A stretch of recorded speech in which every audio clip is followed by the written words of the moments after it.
I've learned something in my 94 years on this earth. The people who demand respect the loudest are usually the ones who deserve it the least. And the people who quietly earn it never have to ask for it at all. I learned that lesson again 3 months ago on a flight from Los Angeles to New York. A simple business trip, a routine journey. But what happened on that plane reminded me why humility matters more than status, why character matters more than credentials, and why the most important power you can have is the power to choose kindness when you could choose revenge.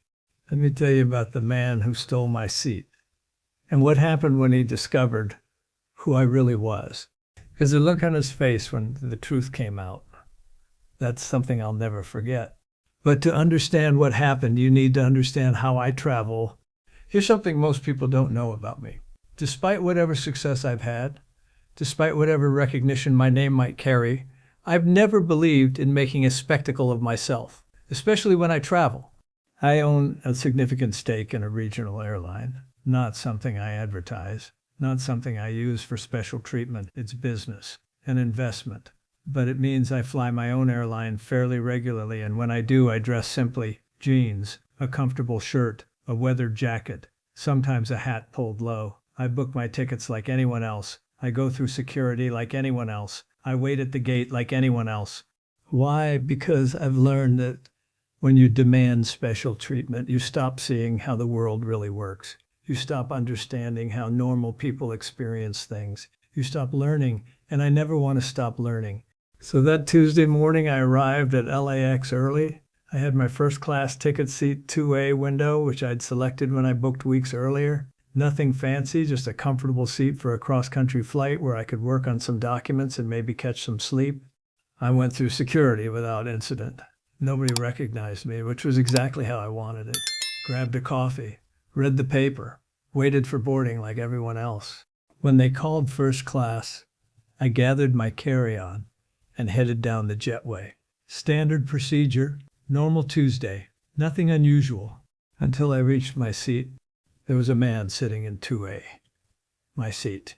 He was younger than me, maybe mid-40s. Expensive suit, the kind that screams, "I paid too much to prove I'm important." Shoes polished to a mirror shine.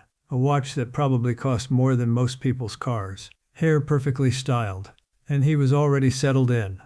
Laptop open, working intently, completely oblivious to the fact that he was in someone else's assigned seat. I stood there for a moment, carry-on in hand, and cleared my throat politely. "Excuse me," I said, "I think you're in my seat." He didn't look up, he just kept typing, like I hadn't spoken at all.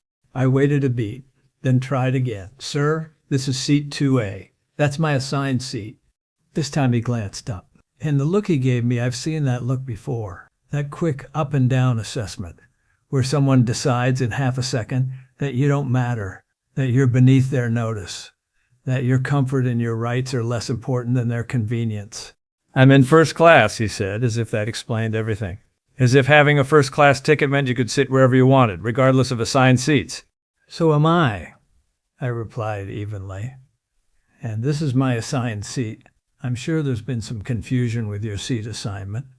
"Look, old man," he interrupted, and there was that phrase, "old man," said with such casual dismissal, such complete lack of respect. "I got here first. I'm in the middle of important work. I need this window seat for my presentation. There are plenty of other seats in first class. Why don't you just take one of those and stop making a scene?" I felt something stir in my chest. Not anger exactly. I've learned to control that over the years, but something else. A kind of weary disappointment at human nature. "I'm not making a scene," I said quietly. "I'm simply asking you to move to your assigned seat." He sighed heavily, the kind of exaggerated sigh that's meant to communicate what an inconvenience you're being. "Do you know how much I paid for this ticket? Do you know how many miles I fly every year? I'm a Platinum Elite member of this airline. I think I've earned the right to sit where I want." Before I could respond, Sarah, one of the flight attendants, came over. I'd seen Sarah before on previous flights, though she'd never shown any sign of recognizing me, which I appreciated. "Is everything all right?" she asked, her professional smile firmly in place. "This gentleman is in my assigned seat," I said, showing her my boarding pass. "Seat 2A. Sarah looked at the boarding pass, then at the man in the seat. "Sir, may I see your boarding pass?" The man huffed impatiently and pulled out his phone, showing her his digital boarding pass. Sarah's expression shifted slightly as she read it. Sir, your assigned seat is 5C. This gentleman is correct. He has 2A. 5C? The man's voice rose. That's a middle seat. I'm not sitting in a middle seat. I specifically requested a window. According to our system, 5C is your assigned seat, Sarah said patiently. All the window seats in first class are currently occupied, but if you'd like, I can check with the gate to see if there are any available upgrades on a later flight. A later flight. He stood up abruptly. Do you have any idea what I have riding on this trip? I have investors waiting for me in New York. I have meetings that could make or break a $50 million deal. I can't take a later flight because some old man wants to be difficult about a seat. The cabin had gone quiet. Other first-class passengers were watching now. Sir, Sarah said, maintaining her composure admirably, I understand your frustration, but Federal Aviation Administration regulations require all passengers to be in their assigned seats before we can close the door. I need you to move to seat 5. The man's face flushed red. Let me speak to your supervisor. Or better yet, let me speak to the captain or the airline manager, someone who actually has authority to make decisions, not some flight attendant who's just following rules. I saw Sarah's jaw tighten, but she kept her professional demeanor. I am the senior flight attendant on this aircraft, sir, and the captain has been notified of the delay. You have two choices: move to your assigned seat, or we'll need to ask you to deplane. You're going to throw me off this flight. He looked around at the other passengers as if seeking allies. This is outrageous. This is discrimination. I'm a platinum member. I fly this airline twice a month. And you're going to kick me off because of some nobody who couldn't get here early enough to claim his seat? That's when Captain Rodriguez appeared from the cockpit. I'd flown with Rodriguez before. Good man, veteran pilot with 30 years of experience. He knew exactly who I was, but like Sarah, he'd always respected my preference for privacy. Gentlemen, Rodriguez said firmly, we need to resolve this now. Sir, he addressed the man in my seat, you have 60 seconds to move to your assigned seat or exit the aircraft. Those are your only options. The man looked between Rodriguez, Sarah, and me. I could see the calculation happening behind his eyes. He was weighing his options, trying to determine if his bluff would work, trying to decide if he could somehow win this confrontation. Finally, with a look of pure venom, he grabbed his briefcase and laptop and pushed past me, deliberately bumping my shoulder as he went. This isn't over, he muttered. You just made a very big mistake, old man. He threw himself into seat 5C with such force that the passengers on either side of him actually leaned away. He sat there radiating fury, his jaw clenched, his fingers white-knuckled on the armrests. I settled into my seat, my correctly assigned seat, and Sarah came by with a quiet apology for the incident. You handled that beautifully, I told her. Professional and firm, that's not easy. She smiled gratefully and moved on to complete her pre-flight duties. The flight took off without further incident. I worked on my documents, tried to nap, the standard cross-country routine. But I could feel the man's anger radiating from 3 rows back. Could sense him stewing in his resentment, probably rehearsing all the complaints he was going to file, all the people he was going to contact, all the ways he was going to punish the airline for this humiliation. About an hour into the flight, something interesting happened. I noticed Sarah and another flight attendant having a quiet, concerned conversation near the galley. Then Sarah approached the man in 5C. I couldn't hear the entire conversation, but I caught fragments. Something about an email, a confirmation, a meeting. The man's voice rose again. What do you mean there's been a communication issue? I sent that email before we took off. The meeting is at 2 p.m. Everything depends on this. More conversation, more agitation from the man. Then Sarah came to me. Mr. Eastwood, she said quietly, using my name for the first time, which told me something had changed. I'm sorry to bother you, but we have a situation. The gentleman in 5C has discovered that a critical email he thought he sent before takeoff didn't actually send because he didn't have Wi-Fi access while boarding. He's trying to purchase in-flight Wi-Fi now, but our system is down. He's quite upset. I could see where this was going. And he's asked if there's any way to get a message to his team on the ground. He has an important meeting when we land, And without this file, he says the entire deal will fall apart. I looked at her. What do you want me to do? You have lifetime priority Wi-Fi access on all our aircraft, she said quietly. Your connection is satellite-based and separate from the passenger system. If you were willing to help, you could potentially forward his email for him. I sat with that for a moment. This man had been rude, dismissive, had called me an old man, had bumped me deliberately, had treated Sarah with contempt, had acted as if basic courtesy and respect were beneath him. And now he needed help. From me. Here's what I learned a long time ago about power. Real power isn't getting revenge when you can. Real power is choosing mercy when revenge would be easier. Real power is helping someone who doesn't deserve it, because that's the kind of person you want to be, not because they've earned it. I could have said no, would have been justified in saying no, could have let him learn a hard lesson about treating people with respect, could have let his deal fall apart as natural consequences for his behavior. But I remembered something my mother told me when I was young. Clint, she said, being right isn't the same as being good. Sometimes being good means helping people even when they don't deserve it. I called Sarah over. Tell him I'll help. Have him send me the file and the recipient's email address. Sarah's eyes widened slightly. Are you sure? I'm sure. A few minutes later, the man appeared beside my seat. His face was different now. The arrogance was gone. In its place was desperation. Need, sir, he said, and the word was stiff, uncomfortable, clearly unaccustomed to his mouth. I understand you might be able to help me. I have a file I need to send urgently. If I don't get this to my team before we land, I'll lose the biggest deal of my career. I looked at him. Really looked at him, and I saw something I'd seen before in too many people. A man who'd built his identity on success, on status, on being better than others. A man who'd confused achievement with character. A man who was learning, perhaps for the first time, that all his accomplishments meant nothing when he actually needed help. Email address, I asked. He rattled it off. I had him send me the file. Then I forwarded it from my account with a brief message confirming the attachment. Done, I said. Thank you, he said, and it sounded like the words cost him something. Then he turned to go back to his seat. Wait, I said. He stopped.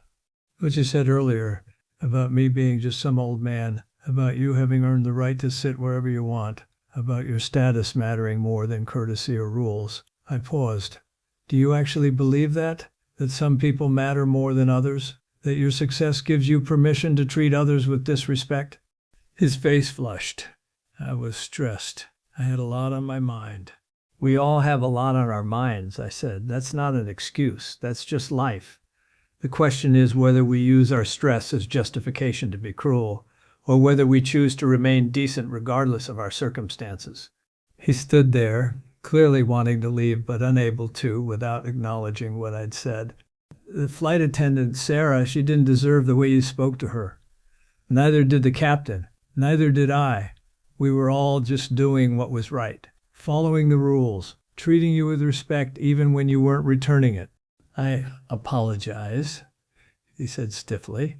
Do you mean it? I asked. Or are you just saying what you think I want to hear because I helped you? He was quiet for a long moment. Then I don't know. Honestly, I don't know. I'm not used to apologizing. At least that was honest. Here's something to think about, I said. All that status you mentioned, all those platinum miles, all that money you spend on tickets, it doesn't make you better than anyone else on this plane. It just makes you someone who travels frequently and has disposable income. That's all. Character is what you do when you don't have to, when no one's making you, when you could get away with being cruel but choose kindness instead. He nodded slowly, then returned to his seat. When we landed, I thought that would be the end of it. But then, as we taxied to the gate, Sarah made an announcement. Ladies and gentlemen, we'd like to thank you for flying with us today. We'd especially like to acknowledge a special passenger, Mr. Clint Eastwood, who many of you may not know is a majority stakeholder in our airline. Mr. Eastwood has always insisted on traveling without special accommodation, preferring to experience our service the way all our passengers do. We're grateful for his continued support and leadership. I winced internally. Sarah knew I preferred anonymity. but I suspected she had her reasons for the announcement. The cabin erupted in murmurs. Passengers craning to see, a few requesting photos, which I politely declined. And 3 rows back, I watched the man in 5C go absolutely white. As we deplaned, he waited by the gate. When I emerged, he approached, his expression a mixture of horror and humiliation. "You own the airline," he said. It wasn't a question. "I have a majority stake, yes. And I told you to sit somewhere else. I called you an old man. I said you were nobody." "Yes, I confirmed you did. You could have had me thrown off the flight. You could have banned me from flying this airline. You could have..." He trailed off, perhaps imagining all the ways I could have made his life difficult. I agreed, but what would that accomplish? "I don't understand. Why did you help me? After the way I treated you?" I looked at him, really looked at him, and I saw something shifting, some crack in the armor of arrogance. "Because you needed help," I said simply, "and because I could provide it. That's what we're supposed to do for each other. Not because we've earned it, not because we deserve it, but because we're all human, and humanity requires that we choose compassion over pettiness." He stood there, struggling with something internal, pride battling with whatever conscience he had left. "I was wrong," he finally said, "not just about the seat, about everything, about how I treated people, about what I thought mattered, about who I thought I was." "That's a good start," I said. "Is there anything I can do, any way I can make this right?" I thought about that. "Yes. Next time you fly, pay attention to the flight attendants, the gate agents, the pilots, the other passengers. Really pay attention and treat them like they matter. Because they do, every single one of them. That's how you make this right." That was 3 months ago. Last week I received a letter from him, the man from the plane. He told me the deal had gone through. The email I'd helped him send had saved it. His company had secured the investment. His career was intact. That wasn't why he was writing. He was writing to tell me that he'd been thinking about what I said, about character, about treating people with respect, regardless of their status or yours, about choosing kindness when you could choose cruelty. He'd started small, thanking flight attendants by name, asking gate agents how their day was going, being patient when flights were delayed, letting someone else have the armrest. "It's harder than I thought," he wrote. "Being kind requires intention, requires choosing to see people as people rather than as obstacles or servants. But it's also more rewarding than I expected. I sleep better, I feel better, I think I'm becoming a better person." He ended the letter with, "Thank you for showing me what real power looks like. It's not demanding respect, it's earning it. Not through status or money, but through character." I kept that letter because here's what I've learned in 94 years. The world doesn't need more powerful people who demand respect. It needs more humble people who quietly earn it. It doesn't need more status seekers who believe their accomplishments give them permission to treat others poorly. It needs more character builders who understand that how you treat people when you don't have to reveals who you truly are. That man on the plane could have learned about my ownership of the airline and felt humiliated, angry, resentful. Instead, he learned something more valuable. He learned that the most important seat you can claim isn't in first class. It's the seat of humility, of service, of choosing to lift others up, rather than putting them down. I didn't reveal who I was to teach him a lesson. I helped him because it was the right thing to do. But the lesson he learned, that's something he chose to receive, and that makes all the difference. Thank you for listening.